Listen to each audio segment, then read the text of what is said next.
So, few days ago, the Paralogism Archon quest was finally released, and as we expected, the Dragonspine related events are strongly connected along with the Last Windbloom Festival, more specifically the Hexen Circle. Capitano's effect was subtly hinted at, and the Unresolved chess game, while looking like a normal trial, holds some of the biggest secrets in this game so far, including the magic circle that was in the arena. Yes, I kid you not, I spent a lot of time trying to decipher what the stage is, and it was a lot. In today's video, I will give you a recap on the Paralogism Archon quest, and we'll start theorizing from there. As always, don't forget to give this video a like and comment so the channel can be noticed by the algorithm. My name is Neko Gitsune and I make lore and commentary videos on this channel to keep you company. The quest starts with the Traveler and Paimon visiting Mondstadt for the Windbloom Festival, but during their visit, Catherine says for the past few days, something feels off. Beatrice is avoiding Quinn, Miles is not acting like his usual self, and the biggest one, Donna no longer has a crush on Diluc, but instead, she likes Kaya. Good taste, my dear, good taste, but still a very huge surprise considering these two are like night and day when it comes to their personality. Speaking of Kaya, he approaches us and he wants to talk in the Knights of Avonia's headquarters for a serious matter. This is where Mondstadt's Interlude Archon quest officially starts. Paralogism. Arriving at the headquarters, we meet with Eula along with the other captains from the 2nd company and the 3rd company. The 6th captain is Hertha, which we will talk about later, and this leaves the 1st, 7th, and 8th captain being not present. The traveler found someone missing. With the information I told you, I think you can already guess who it is. Albedo is nowhere to be found, and not only that, Albedo is put on trial. Because the identity of the victims are unknown whether they're Mondstadt citizen or not, the trial is held in private. Albedo is accused of conducting mass murder and unlawful disposal of human remains. In this trial, Hertha, the 6th company captain, is the prosecution, while Kaya, the 9th company captain, speaks on behalf of Albedo. The first witness was Beatrice. It turns out that Beatrice was not feeling herself because she saw Albedo burying a body. Using his vision, Albedo uses the power of Geo to smoothen the land and remove suspicion to anyone passing by. Albedo, however, denies this accusation, and here comes the next witness, which happens to be Diluc. According to him, Albedo buried a body between a cliff in Dragonspine and Dawn Winery with the same method as Beatrice described.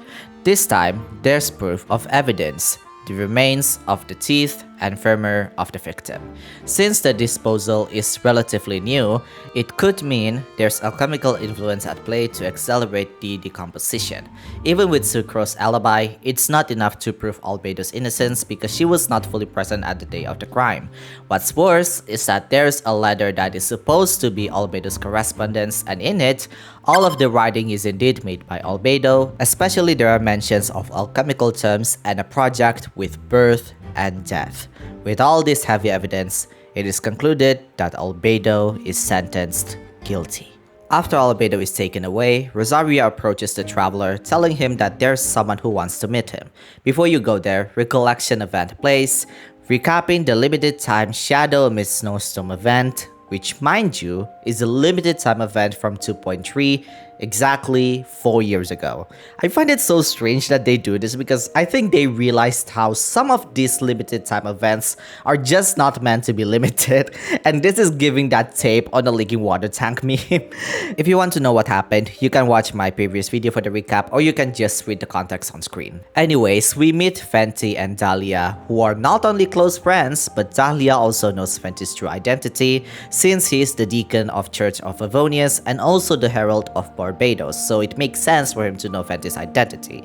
Basically, Fenty knows everything from Dahlia, both of them know Albedo's identity as a synthetic human, and he will help us from behind the scenes. He gives the traveler a dodo communication device from the 2.8 Summer Fantasia event and tells us to give him a call when the time is needed. I swear to God, this is just a subtle way to tell the old players that this game is almost 5 years old. Feeling old yet? Yes, me too. Back at the headquarters, Gina and Kaya assign us to do our own private investigation while the Knights of Avonius will try to make a new appeal for a retrial. Cause for the first time in forever, we can finally enter the 2nd floor of the Knights of Avonius building. I'm sorry, I just have to, okay? The Traveler and Paimon enters Albedo's room and find interesting things that Unfortunately, makes Albedo look even worse than he already is. There is plenty of evidence, but only two that are relevant. The first one reveals a map that is the same exact mark from the witness's description, and not only that, a third location of Albedo's victims. Another refers to a letter sent by someone which talks about human transmutation. The Traveler and Paimon tell Venti about this discovery, and Venti tells them to just tell Jean honestly what they found. Miles overhears what the Traveler and Paimon talk about, but he promises to not tell anyone about it. But before reporting back, the Traveler and Paimon go to Dragonspine to see the third location, and there was a hole of a buried body, but it was already dug up long time ago with claw marks all over the place. Different from the other two, it doesn't seem there's any alchemical influence in this location. The Traveler and Paimon report back to Jean, and she tells them that Albedo has made an appeal for a retrial. The trial will begin in 2 days, but this time, the trial will be open to public. After the Traveler and Paimon left, Miles can be seen again outside, but this time, he is eavesdropping. The day of the retrial has come, and the trial has finally begun. Hertha presents new evidence of the teeth and femur from the last trial, and it seems from the forensic discovery, it is the remains of a Mondstadt citizen. Not only that, it seems some sort of alchemical or magical interference was used to accelerate the decomposition of the remains. Donna is also present this time and gives a new testimony as an eyewitness of Albedo's act. According to her, she was with Albedo camping nearby Dragonspine. It so happens that she saw Diluc and wanted to have a chat with him, but she accidentally found Albedo who was burying a dead person's body.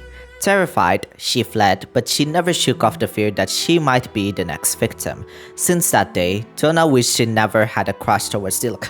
Okay girl, that's too much information. Anyways, Jean also presents Traveler's evidence from Albedo's office, and Albedo admitted that he did mark them himself, basically admitting to his crimes. But even with that, he is still on the fence that he did not kill anyone. Albedo then refers to the Traveler since he knows that he visited the third location in Dragonspine, and this is where it all starts to connect, and the Traveler starts speaking. I swear to God, him started speaking is a jump scare for me. First of all, there's no eyewitness in the third location. Secondly, the hole was dug up by some kind of monsters and animals, meaning there's no human intervention unlike the other two, where the knights were the ones to dig up the holes to do a forensic investigation. Third, unlike the first two locations where Albedo used his vision to return the soul to it once was, the hole in the third location is still there and was not yet restored. Not only that, the claw marks didn't look fresh, meaning the hole seems to have been dug up a long time ago. Strange things happen a lot in Dragonspine, and all this was because of Durin's blood that has sunk deep into Dragonspine's ley lines. Not only does it corrupt anything in Dragonspine, but it also grants life. One of the best examples is the Frostbearing tree, a once withered Irminsul tree.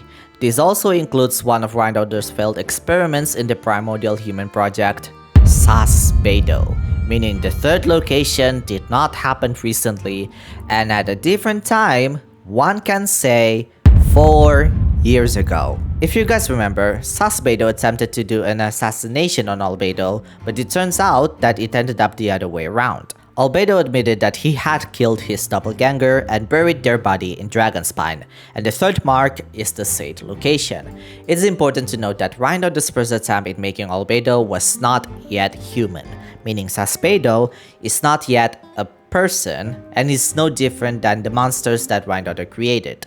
Not long after that, an insane plot twist happened. The Hertha enters the court, meaning this Hertha is none other than the Hertha's puppet. Just kidding, I just have to make an HSR joke right now. Anyways, just like Albedo, this Hertha is also an imposter, and just like Albedo, this Hertha can shapeshift to anyone they want, as the real Hertha knows the scar of a battle that only Knights of Avonia's members know. But in the courtroom, a lot of Mondstadt citizens were under Hertha's influence. Even if imposter Hertha wants to shapeshift her arm to have a scar that looks like the real Hertha, these citizens will be affected as well, as the imposter Hertha acts as the core. After being exposed, some of the Mondstadt citizens are shielding imposter Hertha, allowing her to escape while the Knights of Avonius prepare to go on a battle. Albedo reveals to the traveler that this trial was meticulously planned and plenty of the Knights of Avonius were on this plan as well. Basically, everything is just an act for an inevitable battle. Now the Paralogism title makes a lot of sense. It does not happen on Albedo, but it happens on the imposter Hertha. Okay, so here is the context of what happened after the Shadows Amid Snowstorm event. So after Albedo killed Saspedo, the monsters under Durin were able to dig Saspedo's remains and toss them back to Durin's belly. This allows Durin to absorb all of the knowledge from the failed experiment and also the way they act. Since then, monsters from Dragonspine are able to shapeshift, and unfortunately, they shapeshifted to the victims that they killed. It is said that the monsters devoured them, and most of the time, they left some of the remains, which explains the teeth and the femur in the trial. That said, the bodies that Albedo buried are indeed the victims' remains, while the monsters' bodies were destroyed by him for alchemical research. Not only that, some of the people who ventured in Dragonspine long enough are also affected by Durin's life force. In other words, you can say that there are innocent people that were hypnotized or under a spell by Durin, and Miles is one of them. That said, we have two problems in our hands. 1. Monsters, and 2. Innocent people under Durin's influence. But with Fenty's power, the hypnotized people are immobilized by the power of Animal, so everyone else can take care of the monsters easily. Were further revealed about this plan. I won't reveal too much about it, but long story short, all of this was planned for a very long time. Presumably either when Albedo killed Saspedo, or after Wanderer revealed Durin's revival to Albedo in the Simulanka event. The imposter shapeshifted into Hertha over 6 months ago, and by then, the imposter Hertha took the bait as the real Hertha faked her death. We'll talk more about the chronology of this in a bit, but the Trouble and Paimon are also kept in the dark to make the plan stronger. The battle is finally over, and the Knights of Avonius have won the battle. After everyone is dismissed, Fenty reveals that there is a child crying during the invasion. To Albedo, it's likely that this is Durin's emotions, the feeling of jealousy that he is no longer the only and the favorite child, and the most perfect creation of Rhinedottir. Since Durin consumed Saspedo, he gained the ability to feel emotions, and judging from the way he acts, it seems that Durin, all this time, has always been in mentality of a child. Oh damn, this guy is suffering for too long. Not gonna lie, I start to feel really bad for this guy. After the war, Fenty, Jean, Albedo, the Traveler and Paimon meet at the Grandmaster office to discuss the tripartite conference, where this particular meeting is held by the Knights and Church of Avonius, the Animo Archon, and the Hexen Circle Mages. Usually, this conference is held when there's an important request that need the mages' help, and we can assume that Varka's Grand Expedition is one of them because this conference is a relatively new tradition. Also, I know people are not happy with Varka's appearance, but he looks a lot like Japard, and I love Japard, so I'm not complaining much. Anyways, the main reason this conference was held is mostly for Albedo's wish to achieve something unprecedented. Fenty uses the Dodo communication device to call Alice, but then misdials to Varka instead, who seems to be currently fighting.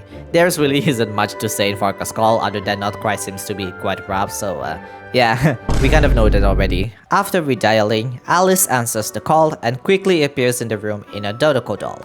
Alice approves the request, and Albedo tells us to visit his office first before we enter the Imaginarium Theater for the conference.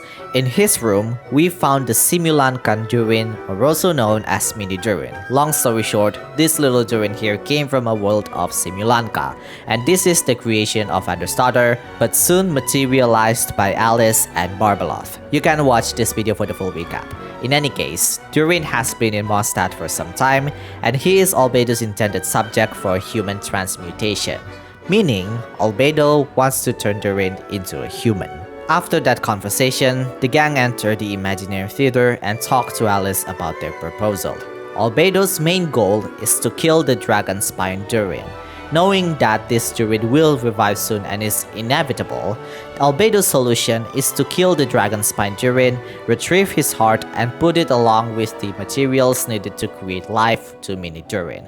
You see, Durin of Dragonspine will eventually revive soon, and in order to avoid worst case scenario, Albedo wants Mini Durin to be the revived Durin instead to suppress the evil in Dragonspine Durin. According to Mini Durin, Wanderer approved of this since Albedo and Wanderer did make a small agreement that both Wanderer and Mini Durin's fate are now intertwined with Dragonspine Durin. So yes, it's safe to say that this is MiHoYo's way to make Durin a playable character. You know me, I am absolutely pulling for this guy. MiHoYo, I swear to god, don't fucking make this guy suck. The materials needed are Dragonspine Durin's blood from his heart, embryo left by Rhinedottir, and flesh of an immortal monster from Mare Jivari. The Mare Jivari part is interesting because this particular place is not only strongly connected to Natlan, but also to Mondstadt. We'll talk about this in a bit. Alice is intrigued, but in order for her to approve this request, the Traveler and Albedo have to pass a trial created by the Hexen Circle. Paimon is not allowed to enter because only 2 people can enter this trial, and honestly, I can understand that, and I'm happy because the Traveler actually talks like a human being in this part of the quest. The whole part is mostly the chess battle, but we'll talk about the potential meaning of this in the theory section. For now, enjoy my attempt to beat this boss with Alhaitham. Yes, you f***ing bet I'm using my husband in this battle.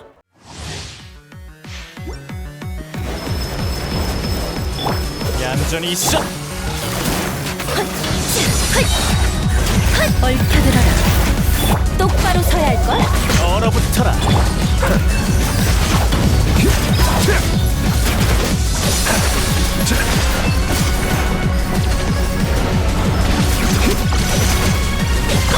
얌전히 있어! 이 순간은 영원한 잡았다. 어떤 수가 나오려나? 플리커!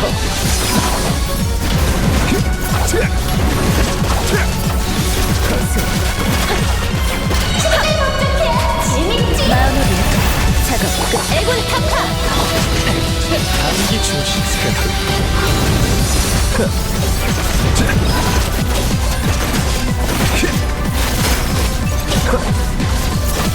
얼어붙어라. 아프다고 울지 마. 어떤 수가 나오려나? 마무리. 작업. 분위기 띄우는 듯 그만한 게 없죠. 얼어붙어라. 올림플 고리. 방해하지 마. 또 세상을 잊었으냐? 어디까지 가더라? 너무 뜨거워다!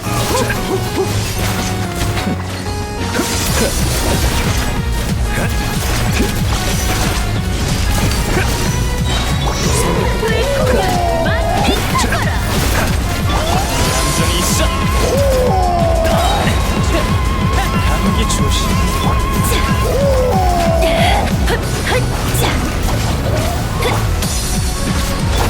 마무리. 작업 끝.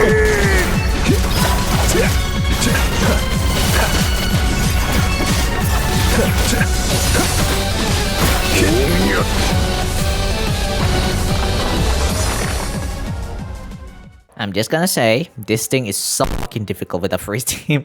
Also, fun fact, this is the first boss in the game that bypasses the elemental burst immunity state. After the battle, Alice and Barbaros congratulate us. Albedo then brings us to Dragonspine, and as per Hexen Circle's approval, Albedo uses his power to extract Durin's core. The next 2 days, the Windbloom Festival has begun. Fenty is the Windbloom star this year, and for that, he presents a song to everyone.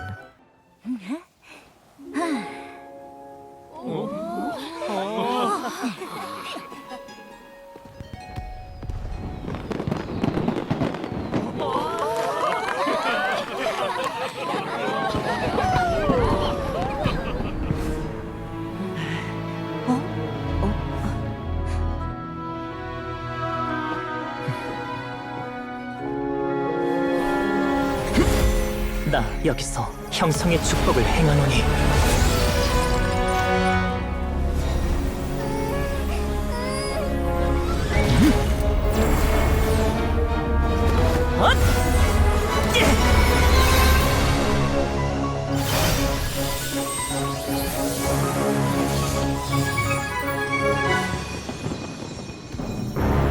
펼쳐진 땅과 흐르는 물, 정지의 불꽃과 지탱의 바람이여.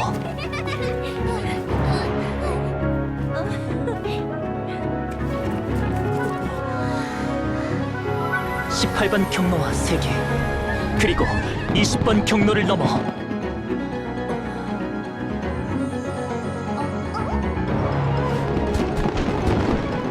형성된 영혼을 세상에 가져오고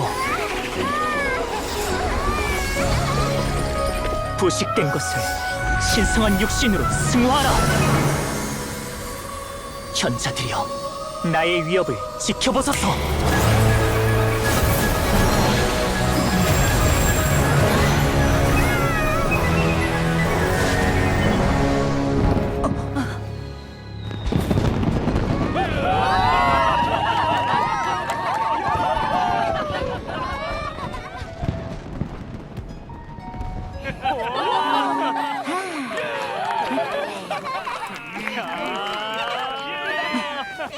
어때? 꽤 괜찮았지?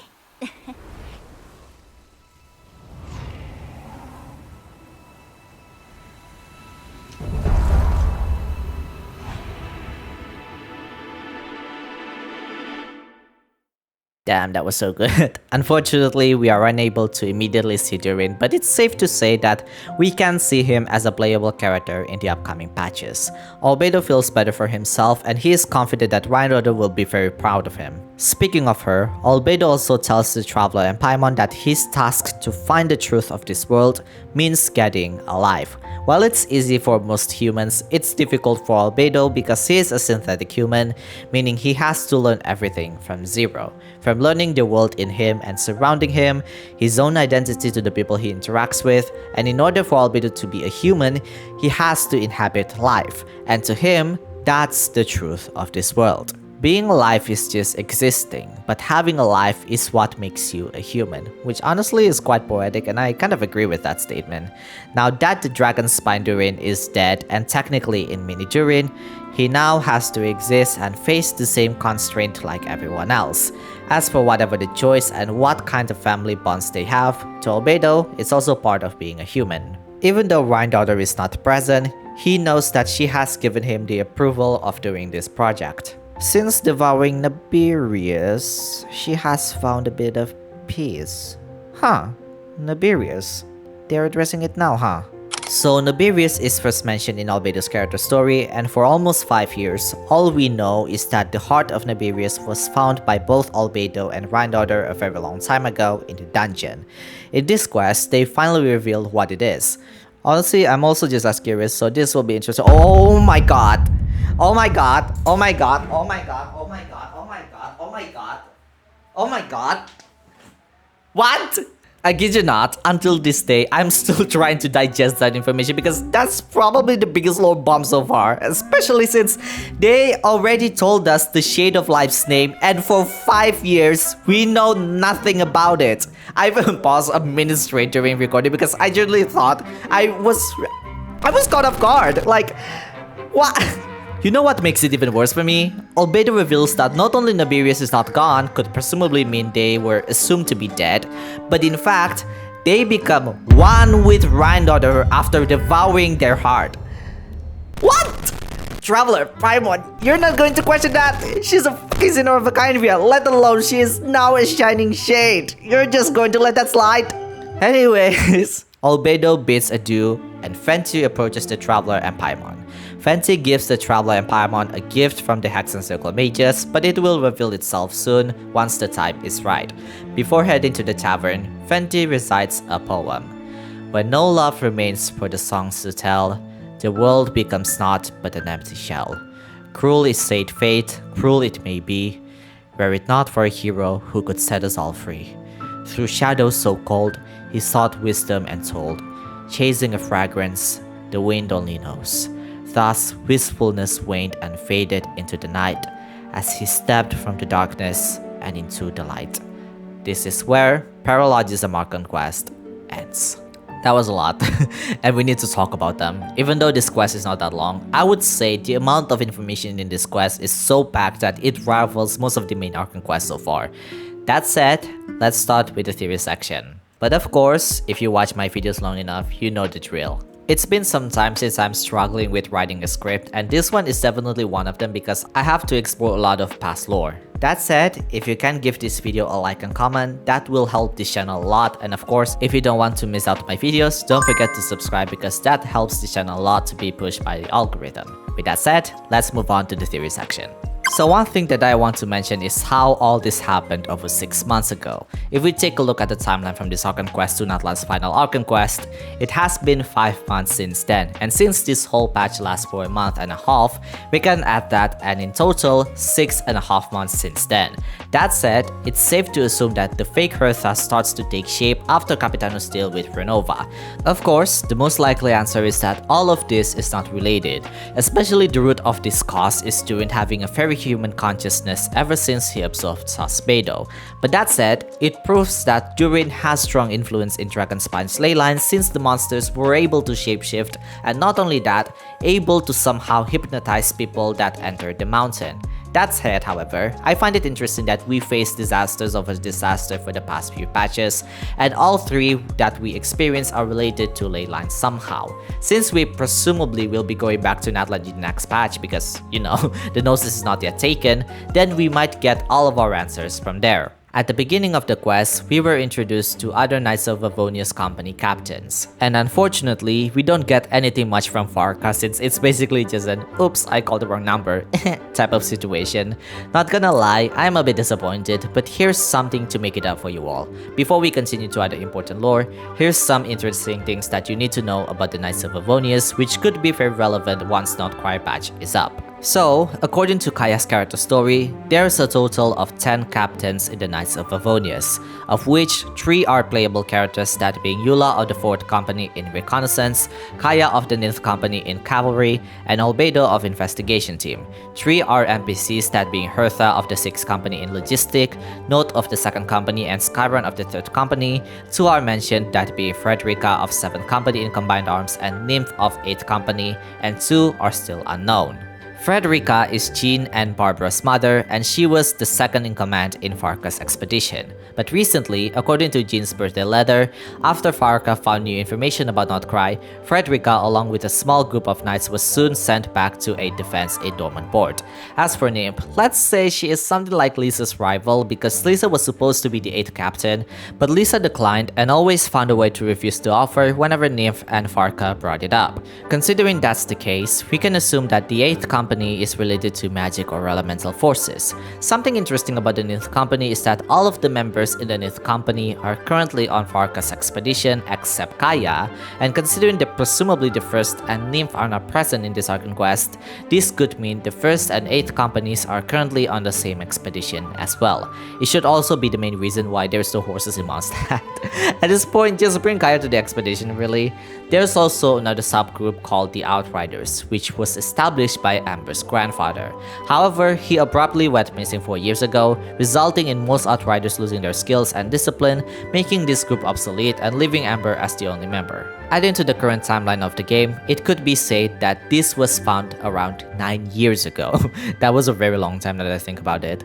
The lore implies this as only a subdivision of the Knights of Avonias, so it's possible that the Outriders are working under a company and not a separate division. That said, Varka is not the only playable character that we can expect, but also Nymph and Frederica. If I were to guess, Nymph is going to be a Catalyst user, while Frederica is going to be a Claymore user. Now, I can see that you're asking, why is Frederica not present if she just recently went back to Mondstadt?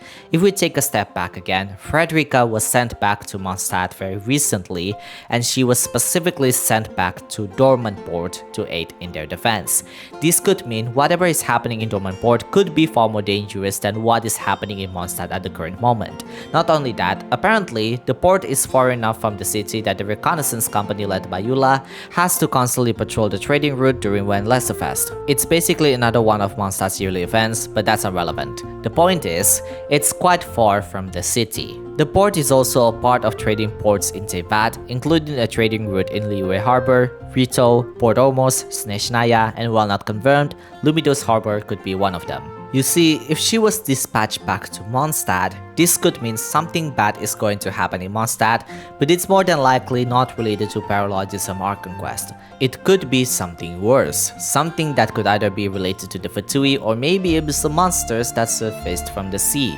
We don't really have a lot of things known about this port just yet, other than Eula and Yanfei worked together to get rid of the abyss order that was hiding in the vicinity, and it could be related to this as well. Either that or something that was discovered by Varka about Notcry could be related to Dormant Port as well. Maybe even the Dandelion Sea? Who knows? All in all, we probably won't meet Frederica until patch 6.x, which could be also the time where Dormant Port will be released as well. During the quest, Albedo mentioned one of the most mysterious places that has been mentioned from the very beginning of this game, Mare Jivari. You may or may not know about this land from the loading screen's description or Fantasy character story, but this place is somehow closely related to Mondstadt. We are further revealed by Kinich, Oreron, and Citlali that this particular land is an important part of Natlan, and Enjo, yes, that Enjo, is currently looking for a way to find this place. I was planning to make a different video talking about Mare Jivari, but since it's mentioned in this Archon quest, then might as well. Jesus Christ, I can finally use these clips from months ago. So this particular place is unique because it seems that most of the enemies in this place are immortal. In the Lava Walker set, it is implied that a phoenix also lives here, and it's very unlikely to be a Saurian like the Kukusor. This place was also set as a battlefield for Tenoch and the 6 heroes to fight the Abyss at, and Sunhaj, one of the heroes of Masters of the Nightwind, summoned a miniature Night Kingdom and used it to destroy the encroaching calamity.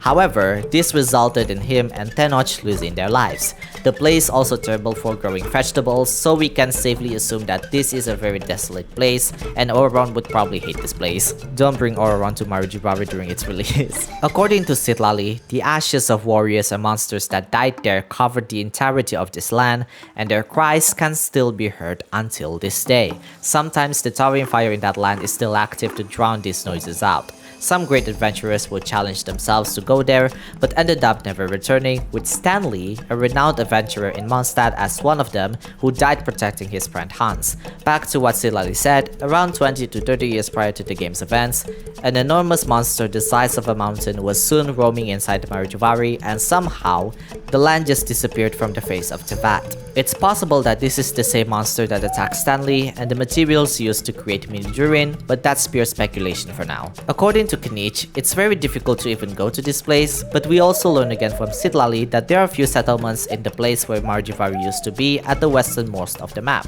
But Citlali also said that she never went there.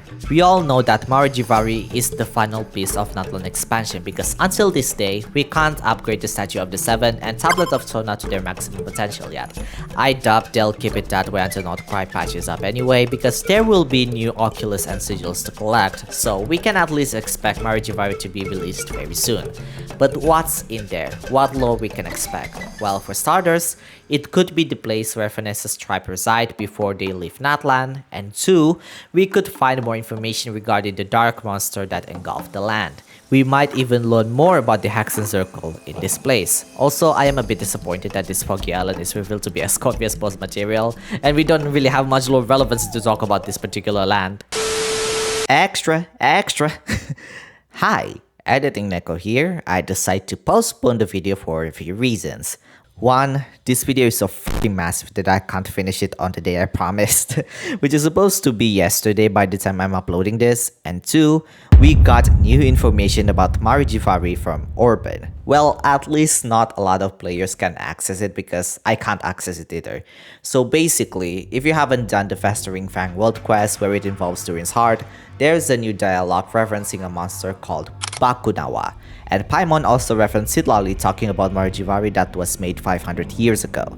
We can talk more about the details of Mare Jivari in another video because it deserves its own spotlight, but Bakunawa in Philippines mythology is a moon-eating dragon, and Phoenix equivalent of it is Minokawa, who devours the sun. Since the Lava Walker set mentioned a phoenix in Mare Jivari, then we can safely assume that both are present in said place. If you finish Paralogism but haven't done the Festering Fang World Quest, quest, this dialogue will trigger, and instead of using Durin's heart to revitalize the dragon tooth to craft the dragon spine spear, we'll be using a rune carved from Bakunawa's body. This rune is apparently a relic left by the Wanderer's troop to the Knights of Avonius thousands of years ago, which is another huge timeline discrepancy that even the game also addresses. There's not much information about this particular creature other than it's a moon-eating dragon according to the Philippines mythology, but we can talk about it in another video. For now, we can assume that this is the same creature used to create the human Durin. There's a video from OnGame's channel recording the monster's roar from Ascophia's boss material, so you can check that out if you're interested. Now let's move on to the next theory, Rhinedottir's new role as the ruler of life. Now let me give you one crazy fact. You see, will you believe me that René the Petrichor hinted this to us all the way in 4.2? In some of his lines after you defeat him, he says, "Someone has seized control of the life force, and someone has opened the beast realm." Now of course, it could be related to Neuvillette who gained the authority to control the primordial water, and Certology who sent the well to Fontaine. But here's the thing, there's a different line after you finish Masquerade of the Guilty. And not only that, the sentence used here is using the present tense, meaning Nibirius' heart could have been devoured by Rhinedottir around the same time during Fontaine's Archon quest. If you ask me, this makes a lot of sense because Sinners did have huge influence in Fontaine's Archon quest, more specifically Certology with his the all-devouring narwhal, and Featherfall who created Fontaine's prophecy. If they're really using this prophecy to their advantage for whatever purpose they have, then I think it also makes sense for them to help Rhinedottir in achieving something so insane. But now that I think about it, Rhinedottir become the new ruler of life somehow makes sense given her addiction to having children. She should be in my strange addiction at this point. Like seriously, she'll make a fortune for TLC. My name is Rhinedottir, I'm 500 years old, and I am addicted of making children. Bro, I should be in jail for making jokes like this.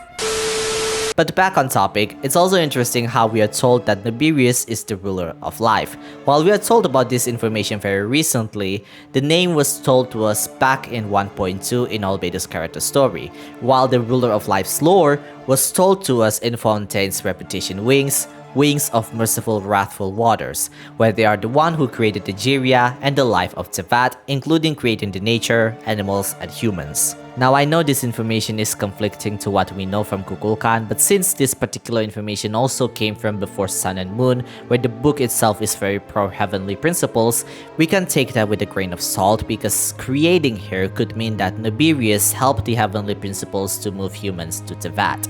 It's also implied by Albedo that Nibirius is not gone, and in fact, become one with Rhinedottir, which could mean there's two possibilities.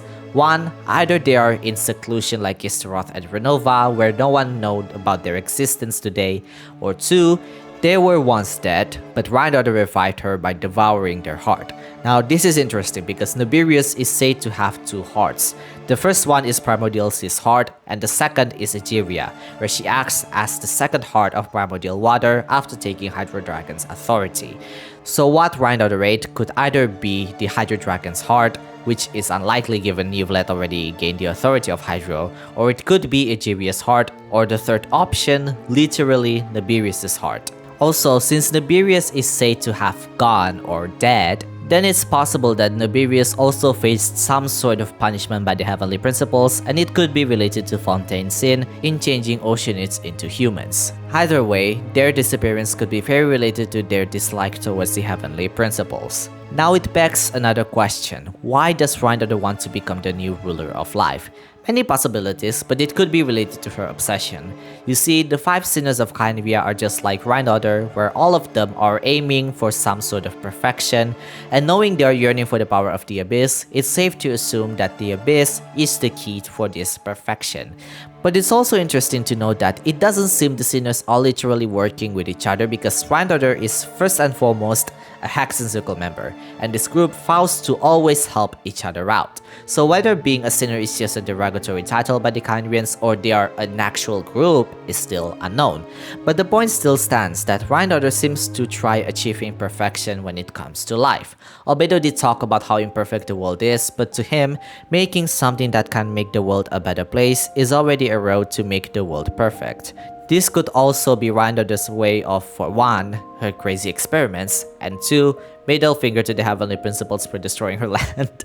I also think what Rhinedottir did could be something similar to Capitano and Yohual the Chieftain, but in this case, Nobirius is the one merging with Rhinedottir's body and taking advantage of the curse of immortality. If this ends up being true, then this is the third shade that overstepped their authority and created a grave sin to themselves. Seriously, everyone hates the heavenly principles at this point. Before we end this video, let's wrap it up with the final theory, and that is the new weekly boss. Now I tried my best to decipher this boss as much as I can, and there are a few things that I can conclude.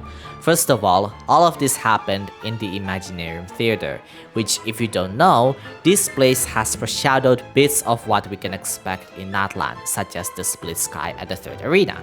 Honestly, this theory deserves its own video, but for the sake of being a Paralogism recap and theory, I'll include the important parts of my theories here. That said, let's do this.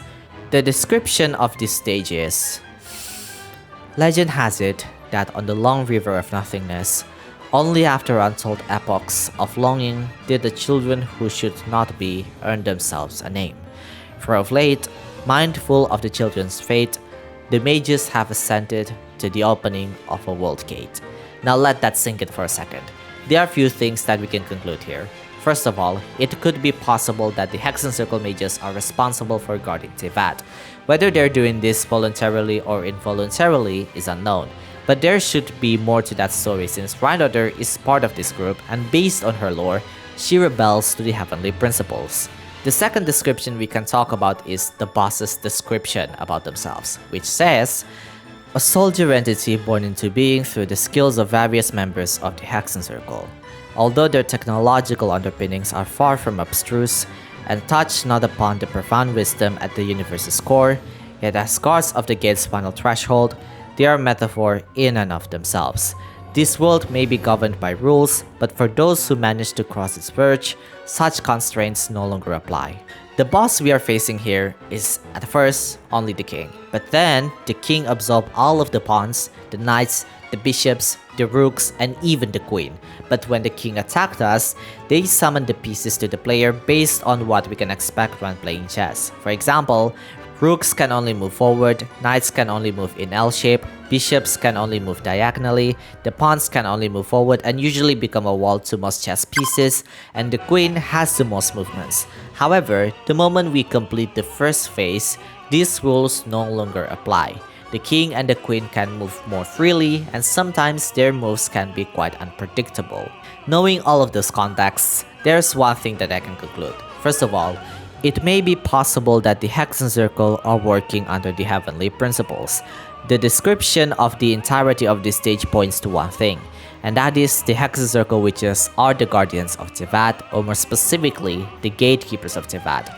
You can think of it like Lygus from Honkai Star Rail, where he prohibits the Herta from entering Amphorius, and it could be the same with the Hexen Circle witches, where they are the entities that can determine whether someone can enter Teyvat or not. It could also be the reason why these witches can exit Teyvat at will, like Alice, who has traveled all across the cosmos, and Octavia, who rarely visits Teyvat. Whether they're the one who created the fake sky, I don't think so, because in the finale of the Deep Galleries and before Sun and Moon, the false sky has always been there ever since the heavenly principles hatched from an egg, and the eggshells are used to create the fake sky by the angels. However, I also don't think they're 100% cooperating with the heavenly principles, because not only they're the embodiment of breaking Teyvat's rules, like just look at Rhinedottir for goodness sakes, but they also seem to value the traveler the most. There are many times in the game hinting that the traveler will be the one to save Teyvat and the people living in it, and Alice has hinted at our future journey every single time in summer events. But here's one thing that is interesting. Take a look at this magic circle. If you take a closer look, there are words in there. I did my best to write and decipher them, and let's just hope my family doesn't think I'm going to set daddy called after this. Anyways, this is what it says. Lucis in magno elementorum ex culmine.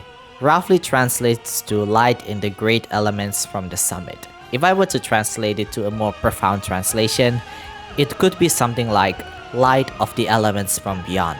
But there's also another way to read it, and that is in magno elementorum ex culmine lucis, which the literal meaning is in great elements from the summit of light, or what I would like to decipher as elements are from the pinnacle of light. If you speak Latin, please correct me if I'm wrong, and I'm very positive that I'm wrong here. While I don't think there are many things to say here, it could hint at a traveler's fate. You see, according to Yohual the Chieftain and finale of the Deep Galleries, the 7 elements are created from the refracted light realm to combat the abyss better. So what happens if the 7 elements are back to one singular form?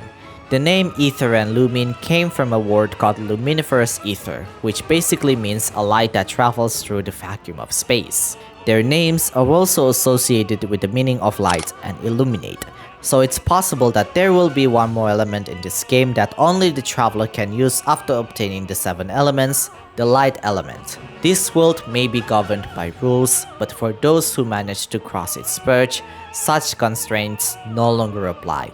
Like what Dainsleep said in the Travail trailer, Then, the threads of all fate will be yours to reweave. Which could hint that the Traveler will emerge victorious from their final battle against the Heavenly Principles and be the next ruler of Tevat. There are many things that I can theorize about when it comes to this stage, but let's stop here and we can talk about the rest of it in another video. What are your thoughts on this quest? Let me know in the comments. Jana!